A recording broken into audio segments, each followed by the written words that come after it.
नमस्कार दोस्तों, स्वागत है आपका आर के क्लासेस में। काफ़ी लंबे समय के बाद ये वीडियो बन रही है। उम्मीद है सभी की तैयारी अपने अपने स्तर पर चल रही होगी। पीटी पर ज़्यादातर फोकस करना है, लेकिन आज हम लोग बात करने वाले हैं जियोमॉर्फोलॉजी के बारे में बात करेंगे। सबसे पहले इसके सिलेबस को जानेंगे कि इसमें किन किन टॉपिक से प्रश्न जो हैं पूछे गए हैं। उसके बाद एक एक टॉपिक को कवर करते चलेंगे। जब सारे टॉपिक कवर हो जाएंगे फिर किस प्रकार से प्रश्न पूछे जाते हैं उसको कवर करेंगे। अभी समय काफ़ी अच्छा समय है, मतलब टाइम मिला हुआ है लंबा समय, तो धीरे धीरे इसको करेंगे। तो चलिए शुरू करते हैं। बात करें देखिए भू आकृति विज्ञान सिलेबस की, तो देखिए इनमें क्या क्या, सिर्फ इसमें क्या क्या इम्पोर्टेंट टॉपिक है। पृथ्वी की आंतरिक संरचना, भूसन्निधि हॉक की संकल्पना, कोबर का पर्वत निर्माण भूसन्निधि सिद्धांत, वेगनर का महाद्वीपीय प्रवाह सिद्धांत, प्लेट विवर्तनिकी का सिद्धांत, प्लेट विवर्तनिकी और पर्वत निर्माण, प्लेट विवर्तनिकी और ज्वालामुखी क्रिया। फिर इसमें हम लोग पढ़ेंगे ज्वालामुखी का वर्गीकरण को पढ़ना है। फिर ज्वालामुखी का विश्व वितरण, अपरदन का सामान्य चक्र, डेविस का अपरदन चक्र, पेन का अपरदन चक्र, हिमनदी अपरदन चक्र, शुष्क अपरदन चक्र, कास्ट स्थलाकृति, नदी के अपरदन और निक्षेप जनित स्थलाकृति, नवेन्मेष एवं बहुचक्रीय स्थलाकृति। तो हमें इतने टॉपिक्स को पहले कवर करना है। कोशिश रहेगी कि प्रत्येक दिन जो है एक टॉपिक इसको हम लोग कवर करें जियोमॉर्फोलॉजी में। फिर इन सभी टॉपिक्स पर जो है किस तरह से क्वेश्चन बनते हैं, क्वेश्चन में क्या टेल पार्ट ऐड रहता है, उनको कैसे कवर करना है, इस पर जो है चर्चा जारी रहेगी। शुरू करने से पहले आपसे रिक्वेस्ट है कि आप नए हैं तो चैनल को जरूर सब्सक्राइब करें, पास वाले बेल आइकन को दबाएं, वीडियो को अधिक से अधिक शेयर करें। तो आज हम लोग करने वाले हैं पहला टॉपिक, पृथ्वी की आंतरिक संरचना, और ऐसे कर करके हम लोग सारे टॉपिक्स को कवर करते हुए बढ़ते हुए चले जाएंगे। केवल आप इसमें जो है सहयोग करते रहें। तो चलिए शुरू करते हैं। हमारा टॉपिक पहला है पृथ्वी की आंतरिक संरचना।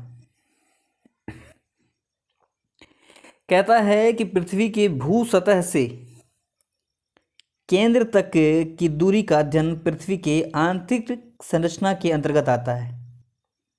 भू सतह से केंद्र तक की दूरी के बीच का जो अध्ययन करते हैं हम लोग, ये केंद्र है, यहाँ से लेकर के इस तरह के जो अध्ययन करेंगे अगर हम लोग, तो ये जो है आंतरिक संरचना के अंतर्गत आता है। बात करें आंतरिक संरचना की जानकारी के दो प्रमुख स्रोत हैं। पहला है प्राकृतिक स्रोत है, जिसके अंतर्गत की घनत्व, दाब, ताप इत्यादि आते हैं। वहीं दूसरी स्रोत की बात करें तो ये है प्राकृतिक स्रोत, इसमें ज्वालामुखी, उल्का, भूकंप आदि आते हैं। अप्राकृतिक साधन के अंतर्गत सबसे पहले हम लोग देखेंगे घनत्व के बारे में जानेंगे। देखिए कहता है कि पृथ्वी का जो औसत घनत्व है, एवरेज डेंसिटी है, ये 5.5 जी पर सेंटीमीटर क्यूब है। ये एवरेज है पृथ्वी का। लेकिन अगर बात करें हम लोग भूपर्पटी का, क्रस्ट का, जो कि सबसे ऊपर लेयर का होता है, इसका डेंसिटी लगभग 3 ग्राम पर सेंटीमीटर क्यूब है। ऐसे आप समझिए कि क्रस्ट का 5.5 है डेंसिटी, घनत्व, और भूपर्पटी का, क्रस्ट का जो है, इसका 3 ग्राम है। इस आधार पर देखिए ये डिफरेंस है, तो कहता है कि इस आधार पर कहा जा सकता है कि पृथ्वी के क्रोड का औसत घनत्व 5.5 से अधिक होगा। अर्थात पृथ्वी के क्रोड का घनत्व जो है ये सर्वाधिक है या सर्वाधिक होता है। बात करें दाब की, तो कहता है कि पृथ्वी के क्रोड का घनत्व सर्वाधिक होता है। क्रोड अभी हम लोग पढ़ेंगे, भूपर्पटी मेंटल क्रोड क्या है। तो यद्यपि दाब बढ़ाने से घनत्व बढ़ता है, जब हम लोग प्रेशर को बढ़ाएंगे तो डेंसिटी जो है बढ़ जाएगा। लेकिन प्रत्येक चट्टान की अपनी एक सीमा होती है। किसी भी बात करें आकृति की एक लिमिटेशन है कि आप उस पर एक निश्चित समय तक ही उस पर प्रभाव पड़ेगा, उसके बाद जो है उस पर प्रभाव पड़ना बंद हो जाएगा। तो वही कह रहा है कि प्रत्येक चट्टान की अपनी एक सीमा होती है जिससे अधिक इसका घनत्व तो नहीं हो सकता, भले ही आप कितना भी दबाव क्यों ना उस पर आरोपित कर दें, क्यों ना उस पर डाल दें। इस प्रकार इससे यह कहा जा सकता है कि आंतरिक भाग की चट्टानें अधिक घनत्व वाली भारी धातुओं से बनी हुई है। क्यों? क्योंकि उसका घनत्व जो है ये ज़्यादा है। बात करें तापक्रम की तो कहता है कि प्रत्येक 32 मीटर की गहराई में जाने पर 1 डिग्री सेंटीग्रेड की वृद्धि होती है। ठीक है। साथ ही यह भी कहता है कि लेकिन बढ़ती गहराई के साथ साथ, मतलब आप 32 मीटर गए, इसका मतलब ये नहीं कि आप अगर 100 किलोमीटर नीचे चले जाएंगे तो भी तापमान जो है वृद्धि होगा। जी नहीं, कहता है कि 32 मीटर की गहराई पर तापमान में 1 डिग्री सेंटीग्रेड की वृद्धि होती है। लेकिन बढ़ती गहराई के साथ तापमान की वृद्धि दर में भी गिरावट होती है। वृद्धि दर में गिरावट होती है, इस चीज़ को ध्यान में रखना है। बात करें प्राकृतिक साधन की तो इसके अंतर्गत हम लोग पढ़ेंगे ज्वालामुखी क्रिया, जो कि कहीं ना कहीं पृथ्वी के आंतरिक संरचना के बारे में कुछ जानकारी देता है। भूकंप को इसमें देखेंगे। कहता है ज्वालामुखी उद्गार के आधार पर स्पष्ट है कि पृथ्वी की गहराई में कोई ऐसी परत है जो तरल या अर्ध तरल अवस्था में है। लेकिन तरल है या अर्ध तरल है, इस अवस्था में है, कोई निश्चित नहीं है। इसलिए जो है ज्वालामुखी की घटना से आंतरिक बनावट के संबंध में कोई निश्चित जानकारी हमें नहीं मिल पाता है ना। बात करें भूकंप की तो क्या कहता है, देख लेते हैं। भूकंप ऐसा प्रत्यक्ष साधन है जिससे पृथ्वी की आंतरिक संरचना के संबंध में पर्याप्त जानकारी प्राप्त होता है। ये काफ़ी इंपॉर्टेंट है। IUGG के शोध के अनुसार या शोध के आधार पर पृथ्वी के आंतरिक भाग को 3 मंडलों में बांटा गया है। देख लेते हैं यहाँ पर। यह है भूपर्पटी, जिसको कि क्रस्ट भी कहते हैं, मेंटल और क्रोड। यहाँ पर आप देख सकते हैं इस तरह से। अगर इस भाग को कट करें तो ये वाला जो भाग है ये वाला क्रोड है, बीच वाले भाग को मेंटल, और ये वाला जो पूरा भाग है ये भूपर्पटी। यहाँ फिगर को भी हम लोग देख सकते हैं। जो फिगर बना हुआ है ये वाला अपर लेयर जो स्थल मंडल है, स्थल मंडल में भूपर्पटी जो है ये इसका विस्तार है। फिर आप देखें ठोस मेंटल से लेकर के मेंटल, इसकी जो कुछ सीमाएं बनी हुई है ये आप कह सकते हैं 2900 किलोमीटर तक है। फिर 2900 से जो 5100 किलोमीटर है उसके बीच में हमें जो बाह्य क्रोड उसे कहते हैं। यहाँ पर जो चीज़ें होती हैं वो द्रव अवस्था में होती हैं। बात करें 5100 से लेकर के 6378 किलोमीटर के बीच का जो क्रोड होता है उसे आंतरिक क्रोड कहते हैं। यहाँ पर जो है ठोस अवस्था में पाई जाती है। और बाह्य एवं आंतरिक क्रोड के मध्य जो ये असंबंधता डिस्कंटिन्यूटी क्षेत्र है इसे लेहमैन कहते हैं। यहाँ पर आप गुटेनबर्ग है, यहाँ महो देख सकते हैं। स्थल मंडल का किस प्रकार से निर्माण होता है, इन सभी को भी हम लोग देखने वाले हैं। बात करें भूपर्पटी की तो कहता है कि भूपर्पटी पृथ्वी का सबसे बाहरी भाग है। इसकी औसत मोटाई 30 किलोमीटर तक होती है, एवरेज मोटाई। भूकंपीय तरंगों की गति में अंतर के कारण इसके 2 भाग हैं। मतलब इसका जो लेयर है यहाँ पर भूकंप की तरंगों में डिफरेंस आता है, इसी वजह से इसके 2 भाग कर दिए गए हैं। क्या क्या? ऊपरी क्रस्ट एवं निचली क्रस्ट। बात करें क्रस्ट के ऊपरी भाग में, इसको मान लेते हैं ऊपरी क्रस्ट और ये है निचली क्रस्ट।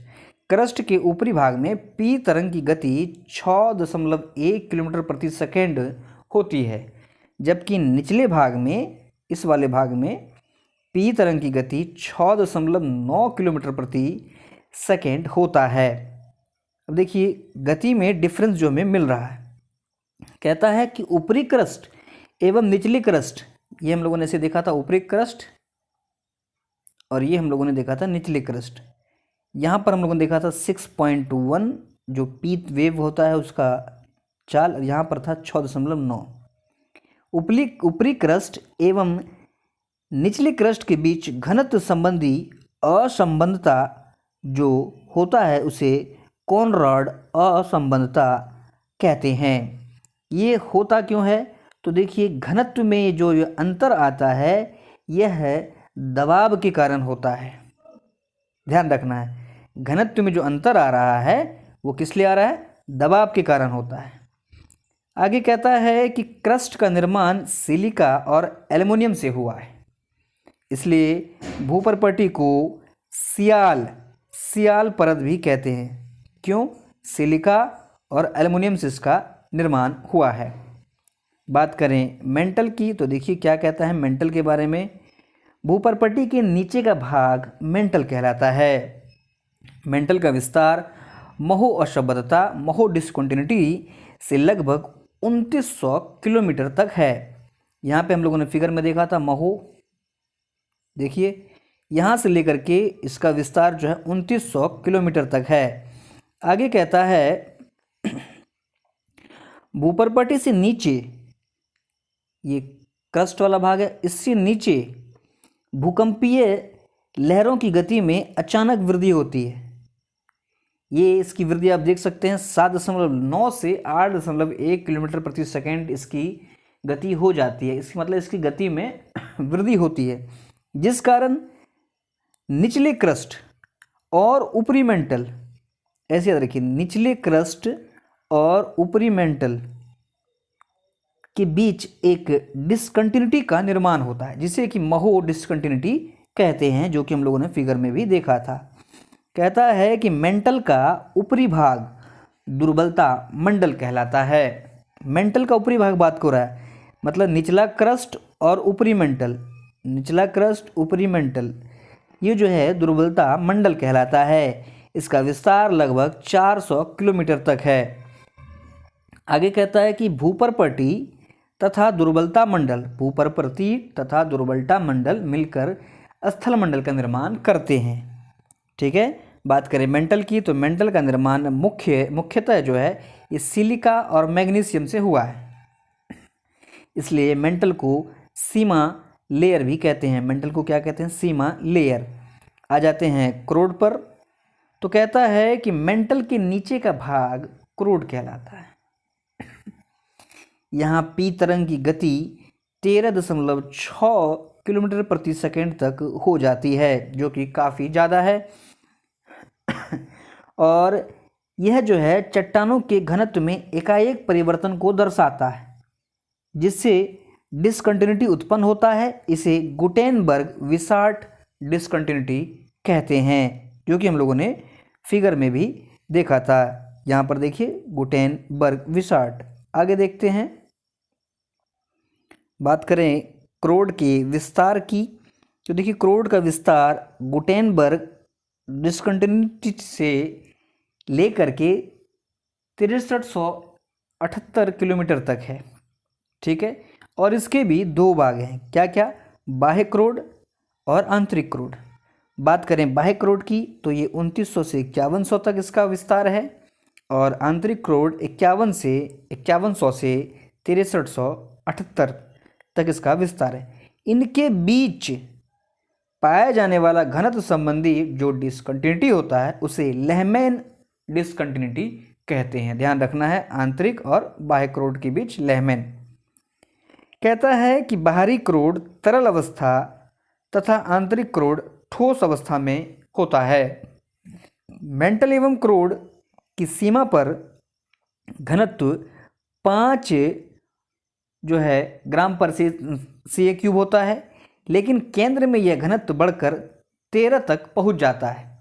ये मेंटल, और यहाँ से अगर क्रोड की बात करें तो ये मेंटल की सीमा और क्रोड यहाँ पर 5 रह रहा है, लेकिन सेंटर में, केंद्र में जो है कोर के सेंटर में यह 13 तक हो जाता है, बढ़ जाता है।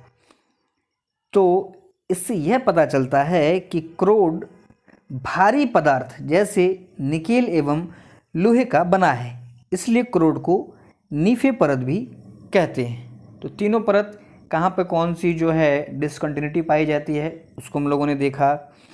फिर किन लेयरों को क्या नाम दिया जाता है, इनमें जो है भूकंप के आधार पर कैसे हम लोगों ने जाना कि किस प्रकार से इसकी आंतरिक संरचना है। मुख्यतः भूकंप ही जो है सबसे विश्वसनीय जानकारी प्रदान करता है आंतरिक संरचना के बारे में। तो उम्मीद है आपको ये टॉपिक समझ में आया होगा। इसके बाद अगला जो भी टॉपिक है उसको करेंगे। इसी प्रकार से एक एक टॉपिक को कवर करते हुए हम लोग चलेंगे। उम्मीद है कि इस सफ़र में आपका सहयोग ज़रूर रहेगा। बाकी देखिए पेपर 1 पेपर 2 के सभी विषय जो हैं, सभी सब्जेक्ट्स के जो प्रश्न हैं वो ज़रूर आएंगे, समय समय पर आते रहेंगे। चूँकि इसका एक लंबा, मतलब आप कह सकते हैं कि ये काफ़ी लंबा बड़ा सब्जेक्ट है, इसलिए इसको अभी से ही थोड़ा थोड़ा जारी किया जा रहा है। मिलते हैं अगले लेक्चर में। धन्यवाद।